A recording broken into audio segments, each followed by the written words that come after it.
x equal to 3t আর y equal to এটা দেওয়া আছে, বলেছে যে t এর কোন মানের জন্য x ইকুয়াল টু 3y হবে, t এর কোন মানের জন্য। তাহলে কি করতে হবে, x আর y এর বদলে t এর যে মান আছে সেটা আমাকে বসিয়ে দিতে হবে। তাহলে এখানটায় কি হবে, x ইকুয়াল টু 3t বসাও বাঁ দিকে, আর এদিকে তুমি 2t, তাহলে t ইকুয়াল টু -3 এর জন্য এই x ইকুয়াল টু 3y হবে।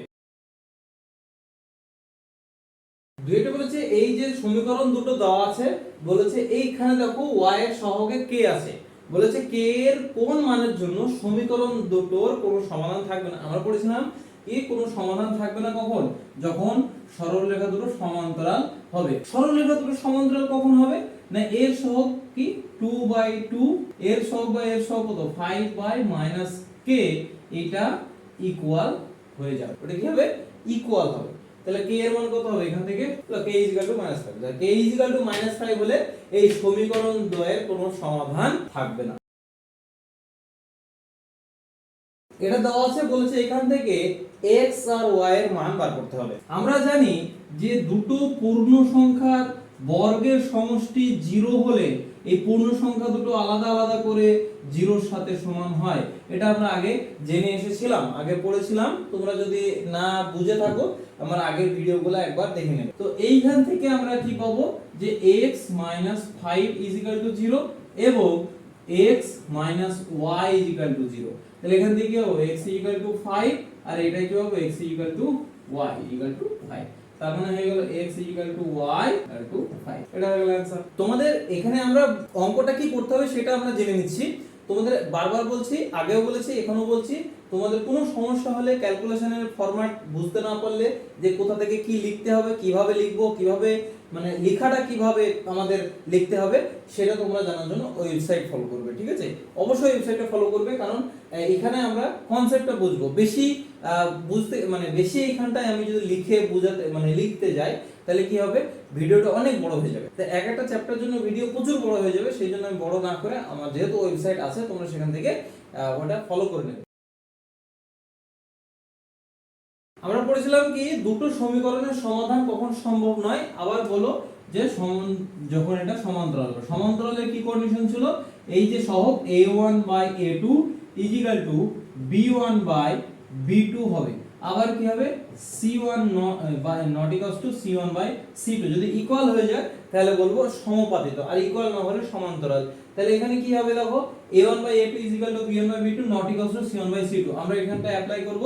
তাহলে a এর সহগ কত, আর এর সহগ কত 4 - 8, তারপরে -3 - 1, তারপরে not equals to -1/1। তাহলে আমরা এখানে আমাকে r এর মান বার করতে হবে, সুতরাং আমরা এই কন্ডিশনটাকে কাজে লাগাবো। তাহলে এই প্রথম ও দ্বিতীয় অনুপাত থেকে কি পাবো, r বাই, তাহলে r = আমরা 3 পেয়ে গেলাম। এটাই হচ্ছে आंसर। এই সমীকরণটা দেওয়া আছে, বলেছে এটাকে এই আকারে লিখতে হবে। দেখো তোমরা একবার ভিডিওটা পজ করে ক্যালকুলেশনটা একবার দেখে নাও। এটা বলেছে যে এই সমীকরণের একটি মাত্র সমাধান হবে কখন না, একে অপরকে যখন ছেদ করবে। আর কন্ডিশনটা কি হবে, নট ইকুয়ালস টু হবে। কন্ডিশনটা কি হবে, a1/a2 not equals two b1/b2 not equals two c1/c2। এটা হয়ে যাবে এই পরস্পর একটি মাত্র সমাধান থাকলে তবে এই কন্ডিশনটা স্যাটিসফাই হবে। আমরা ওইটাই করব। দেখো এই দুটো অনুপাত থেকে আমরা কি বার করব, দেখো তাহলে আমরা এখান থেকে পেলাম k নট ইকুয়ালস টু 24। তার মানে k নট ইকুয়ালস টু 24 জন্য k এর মান 24, মানে 24 না হলে এর একটি মাত্র সমাধান থাকবে। 24 হলে কিন্তু সমাধান একটি মাত্র থাকবে না। 24 বাদে যে কোনো মান হলেই এই সমীকরণ দুটোর একটি মাত্র সমাধান থাকবে। কি বলেছে, এই দুটো সমীকরণের a ও b এর কোন মানের জন্য অসংখ্য সমাধান থাকবে। অসংখ্য সমাধান কখন থাকবে না, এই সরলরেখা একে অপরের উপর সমানুপাতিত, একে অপরের উপর কি সমানুপাতিত হলে সমীকরণ দুটির অসংখ্য সমাধান থাকবে। তো কন্ডিশনটা কি হয়, ইকুয়াল হয়ে যায়। দুটো অনুপাতে তিনটে অনুপাতে ইকুয়াল হয়ে যায়। তা আমরা ইকুয়াল করি। এই যে অনুপাতটা আমরা পেলাম, এইখান থেকে আমরা দুটো সমীকরণ বার করব। কি করে, একবার নেব প্রথম আর তৃতীয় অনুপাতটা, আরেকবার নেব দ্বিতীয় এবং তৃতীয় অনুপাত। এবার আমরা ক্যালকুলেশন করে দুটো সমীকরণ বার করব। এই দুটো সমীকরণ আমরা পেয়ে গেলাম। এবার এই দুটো সমীকরণকে তোমরা সমাধান করে নিবে। দেখো এমসিকিউ প্রথম অঙ্কটা কি বলেছে, এই দুটো সমীকরণ দেওয়া আছে, এদের ভিতরে তোমাকে বলতে হবে অসংখ্য সমাধান আছে না কোনো সমাধান নাই বা একটি মাত্র সমাধান আছে। তো আমরা অনুপাত করব কি a1 by a2 b1 by b2 R c1 by c2, এই অনুপাতের উপরে আমাদের উত্তর নির্ভর করছে।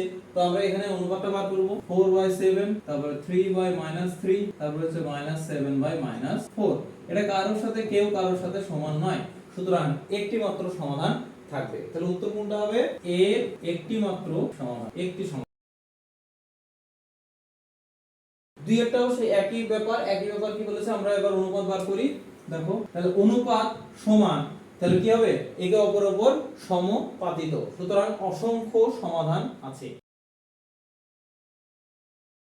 দেখো আবার একই রকম অনুপাত বের করো, তাহলে কি a1 বাই a2 সমান b1 by b2 not equals to c1 by c2, সুতরাং কি হবে? এটা সমান্তরাল সরলরেখা, কোনো সাধারণ সমাধান নেই।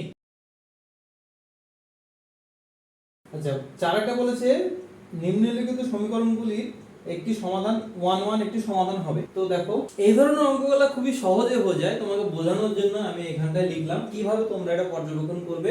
1 সমাধান মানে কি? সমীকরণকে সিদ্ধ করবে। তো আমার উত্তর কিভাবে পাবো?